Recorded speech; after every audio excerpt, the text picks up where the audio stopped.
Finally, somebody said something worth talking about. Finally, I've been waiting for weeks and weeks for something to happen that piques my interest. And I know what y'all thinking. Kawhi was interesting. It was all right. The conversations I'm going to have after that, way more interesting than what happened. Everything that happened leading up to this moment is what I've been waiting for.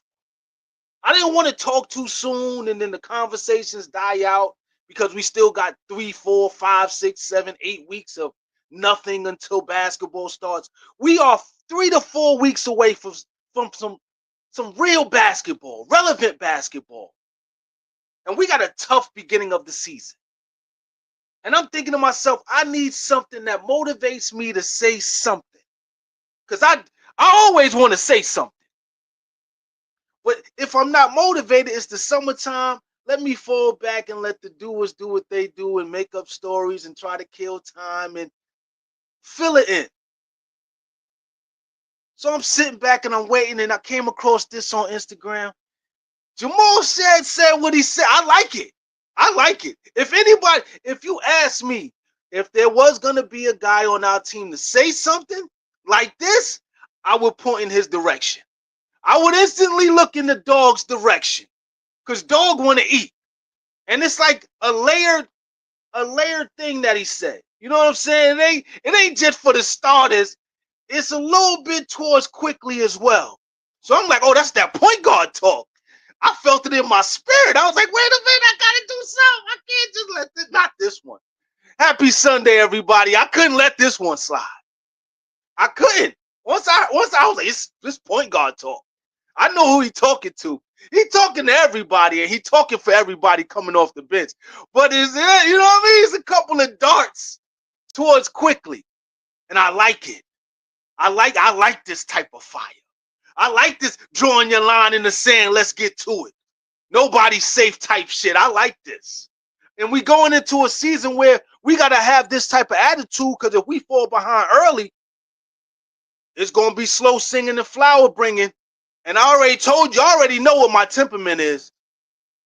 Just because I took a little minute off don't mean the temperament change. And I see people jacking my old conversation from months ago, and everybody, I'm right. Let's just say that. When I'm right, I'm right. Even when I'm wrong, I'm right, because I could have been wrong, but I'm right. So long story short, when I came across this, I felt good. I felt like, yeah, this is what I need. The dog in me needs this is one of them moments that we got to save it, because he's trying to set the tone. He's trying to create that conversation. And shit, you got my attention, Shed. Let's see what you do, Jamal. Let's see what you do, Molly. Let's see. We know it's going to be belt to ass. Let's be clear on this. When the starters come in, it's going to be belt to ass, right? We get it. For the first week or two, it's going to be, you know what it is in training camp. It's going to be like that until the starters cement the reason why the thousands of hours of basketball play they've had throughout their careers compared to the ambition and energy of the young ones coming off the bench. We get it. We know it's going to be belt to ass. We get it. But we need this type of energy early, because how we start is pivotal to where we end up. We listen, there's a lot of things still up in the air. There's a lot of mystery. And we're going to talk about all that. I got all night, and we got listen, the season, for me, the season started. So we're going to have these, it's back to the quality conversations. That's all it's going to be. Grown folk quality conversation. But Jamal Shead, the energy is necessary. We need that. We need that friendly fire. We need that spike. We need all that. Because the reality is, we're going into a situation where we have to put our best foot forward immediately, if not sooner. There is no time for we can make up ground, because we don't even know if we can make up ground until we know what we actually have. This is a very important season for a whole bunch of reasons. I like this culture shift, though. The Bobby Webster, I knew at some point Jimmy Neutron was going to get the job. I knew Masai was on the hot seat. I thought he maybe had one more year. But listen, this is business. Shout out to him for landing I think he got like a job with the United Nations or some shit. He landed real well. I'll tell you that. Masai Ujiri, he landed really well. He got a nice position. If I'm not mistaken, like I said, it's with the United Nations doing something along the lines of what he's been doing. Bobby Webster, Jimmy Neutron, he got the position. He deserves the position. Let's be honest. But this is important. It's for him, for Scottie, for RJ, for Emmanuel Quickly. This is very important. For Brandon Ingram, this is important for a lot. For our bench, it's important for a lot of reasons. We ain't got time for half-stepping. And if somebody got to draw that line in the sand, it has to be a point guard. It has to be an alpha. It has to be a leader of the offense and a leader of men. And Jamal Shead, if nothing else, is a leader of that second unit. And he's playing his flag. Listen, you got to go through me. I understand that y'all are who y'all are, but listen, you got to show me something because we've been working all summer. We know the work we put in. And it ain't no golden staircase to where we headed. We got to, listen, we got to take the fire escape. Y'all got it easy. I got to cement my spot in this NBA. It's important for me too. Jamal Shead is this year is very important for him as well. And somebody has to draw that line in the sand. It's like, listen, I declare war. And there's nothing wrong with the family going toe to toe and sharpening each other up. We need that. It's important. Because if we go to war with each other, just imagine what we're going to do to the ops. Imagine what we're going to do to everybody else. It's going to be body bags everywhere we go. We got to win. Of course, we want to see great performances and we want to have these moments, but most importantly, we want to win. We want to feel comfortable supporting the team that we love and the players that we have grown to enjoy and love as well. But the reality is the reality. It's tough love, though. It's love, but it's that tough love, and that's important. If the bench is going to set the tone, let's do it. Let's do it. If he's going to step out front and let them know I want all the smoke and everything go through us, and listen, we're going to get y'all ready for the rest of the season, and y'all going to get us ready for the rest. Let's do it. Because this is that healthy pressure. This is the healthiest of pressures you're going to get. It's not toxic. There's no malice or negativity or jealousy attached to it. It's genuine love. We got to get ready. I'm ready. Are you ready? If you're not ready, I'm going to apply pressure. And if we're not ready, we expect you to do the same. You're going to show us why you're a superstar. And you're going to show us why you started. You're going to listen. You want to wear the crown? Listen. Got to show me something. Listen, you're going to have to show me that the name behind that, the name on that jersey is the real thing. And I like that. Jamal, listen, let's do it. That's where we are as a coach anyway. Young kids don't trust what the elders say no more.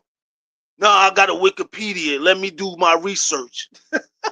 Let me Google it. You be talking to them, niggas be Googling. Not knowing that somebody your age with their own agenda is writing the whole fucking Google page that they go to for the opinion. And you be like, that's probably somebody I know that wrote that opinion. So good luck with that. But this is the age of questioning. And I'm cool with the question. You know what I mean? Because I come from an era where we questioned everything too. But we just didn't have all the answers at our fingertips. These kids do. They look at the names on the jersey. Well, I don't believe you. It ain't going to be. It's like that with them. But I don't know if it's going to be like that with me. Let's see what it is. Let's see. And I want our starters to let them know, listen, we the crew, we the Get Fresh crew for a reason. It's gonna be belt to ass. We heard what you said. You do understand this is on this just right here between RJ, Scottie, and fucking Brandon. That's 60-something points. That was that 67, 68 points right there between them. Then you get that you going up against possibly 90 points per game, easy, just with us three. Yeah, or four with Jacoperto, and then Manuel Quickly giving his. Hope he's healthy this season. We're gonna talk about. We got some good conversations coming. But you're going up against hundreds and thousands of hours of play in the NBA and thousands of points, and there's a reason why we are who we are, why we start. And they got to prove that though. It's different, but we understand as the season goes on, it's going to be less of that competition and that fight and more of a compromise. Because they're going through the trials and tribulation of carrying the weight So this competition that we're going to see early, that we want to see now, we're not going to see because it's going to be watered down throughout the season because this is the business of basketball. We got to get to winning. We got to keep guys healthy. We got to keep the energy right. We got to keep it somewhat competitive, but not to where the point where we're stressing guys and putting too much strain on guys before they get to the big stage and perform against the guys that count, which is every NBA team we face. But right now, though, yeah, this is the energy we need right now. We get all the fuckery out the way. We need this. And listen, nobody's safe. Everything, listen, the safety's off. Everybody's getting this smoke. Everybody's getting this work. Everybody should be pushed to the max. And I don't mean physically, just emotionally and mentally get into that pocket where it's like, all right, I'm ready for the season now. Physically, you could grow. Listen, I want our starters to pace themselves. I want our bench to be at a faster pace because they have more to do and more to prove than the starters and more to carry than they've ever carried before. Our starters are used to carrying our expectations on their backs. The bench, they don't know what it's like to have Raptor fans on your fucking neck. Our expectations for them is higher than they think. They may have high expectations for themselves and a high standard. It's nothing compared to what we got. We believe in this bench, but they have to prove it on the main stage when it counts the most. So we're going to see what it is. I can't wait. Every starter's going to get pressed. I like that. But every bench player is going to understand. Listen, I really averaged 20-something a game, for real, for real. Scottie going to show, listen, them 10 rebounds I grabbed is for real. The 19 points to 7, I really do that. That's really me. When we talk about Scottie, we're talking about him in comparison to the top 15 players in the NBA. That's where, at least I do. That's why my venom is so potent when it comes to him, because I'm not comparing him to everybody else. His growth and his ability to be among the greats, he's literally right there. But it's just him piecing it together. That's the hardest thing to do. I'm gonna tell y'all the truth. I ain't gonna even hold y'all. It's one thing to know I need to learn how to rebound. I need to learn how to shoot. I need to learn how to pass. I need to learn how to do this. I need to learn how to do that. You have a real roadmap that you can build for that. But when you say I need to grasp the invisible moments and feel the invisible pressure of the situations we're in basketball on court in real time, and I got to create the adjustment, and I got to have the counter, and I got to be productive all at the same time, and I'm 25, 20. Only LeBron and a Michael Jordan, those type of Isaiah Thomas's, the Magic. We're talking about Hall of Famers that make that mental adjustment, that see that. We're expecting this kid with social media around to see it, adjust to it, adapt to it, conquer it, dominate it on a regular basis, and get us a win out of these games. And not only win the situation, but win us the game in totality and be a big part of that as the glue guy and as a superstar when need be, and making the right plays and that's a lot. And I understand that as a fan, that's a lot for us to put on this kid's shoulders. But listen, if he clears the hurdle, he's a Hall of Famer. If he clears this hurdle, it's undeniable he's top 10 in the league. Everybody's just waiting on Scottie. And it has nothing to do with ability. It has everything to do with his psychological approach to the problems he's going to see on the court. Can he solve these problems in real time? And the sooner he does that, the better. And if you can show the bench that, and you showing them that in practice, when you get to the games, it's muscle memory. He'll be fine. We'll be better off than if he doesn't. Same thing with Brandon Ingram, RJ, Emmanuel. The sooner they get in pocket mentally and emotionally, the better off we'll be. Physically, they'll get into that mode. Every month is going to be a different physical challenge, because hopefully we don't see any injuries, but guys got to get into that mode of executing and things like that. Physically, it's going to take them time, but mentally and emotionally, they can get into that pocket sooner than later. We're better off. And then it'll also serve the bench. Then we can cruise. Then we can get to the business of winning. But I like this. Somebody has to do this type of thing. You know what I mean? The bench wants to prove that we're not a one-unit team. And as a fan, I don't ever want us to be a one-unit team. I didn't become a fan with this team as a one-unit team. I hate one-unit teams. I've never liked a team that was just the starting five and everybody else was on some other shit. I never liked that. Even if your team doesn't make the finals.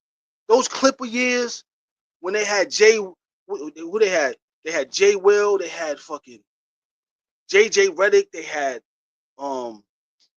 Montrez, they had a crew. They weren't necessarily winning shit, but I love the fact I got a chance to see a team compete from top to bottom. Same thing with Orlando. You know what I mean? Same thing when Milwaukee had their team. I enjoy that type of basketball. When Miami had that type of team. New York now has the, if they don't make it to the finals this year, I don't know what to tell them. They'll just have to keep going until they do it. Because this bench with Claxton and Yazabel, yeah, man. Shout out to Precious Achua. We all knew you were gonna get let go, but it's all good. You back in Miami. Congratulations. You back there with Norm, so you there with family. But I like to see teams that are teams, like top to bottom. Let's get to work. We all are here to do a job, and let's all do the best, do our job. Let's not half-ass it and try to go to the club and get wings and all that. You got the chicks later. You can do all that. You're only working for really 2.5 hours. The rest of that is your free time. You know what I'm saying? You do what you want.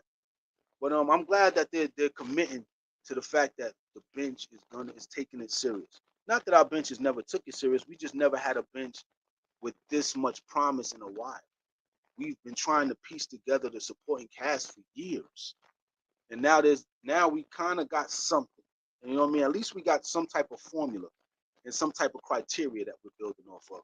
And we're starting to get the pieces in. Because there's more guys that are going to be coming off the bench in the NBA now than who are going to be starters. I said that years ago. So now there's a lot more supporting cast players that we can choose from and negotiate and get a proper price for them as well. We got our starting five. But I like this though. Steel sharp as steel. Internal rivalries and internal competition is good for us, man. I like it, at least in the beginning, because we got to shake the rust off. And then as we go into the season, become more family orientated and unified. But in the beginning, it has to be the War of the Roses. Has to be. We need that. We need that. The Hatfields and we need all that because we going up against the East. The East is, you know what I mean? The Eastern Conference is the conference. Ain't nobody checking for the Western Conference right now. Ain't nobody checking for that. That shit quiet. That shit quiet. Ain't nobody checking for none of that. But I'm just happy that we're in a space where we're ready to work. We're definitely ready to work. But I'm excited. I'm with it. This is the type of shit I want to hear. This is the type I want. That's it. Just everybody's gonna get their opportunity to shine. Everybody's gonna get an opportunity to do what they came to do and see. We're gonna see what everybody been working on. We're gonna see. We're gonna see. But tell me what you think in the comment section. I like it though. I like what he said, man. I enjoy this type of thing. I'm with it. I'm out of here. Peace.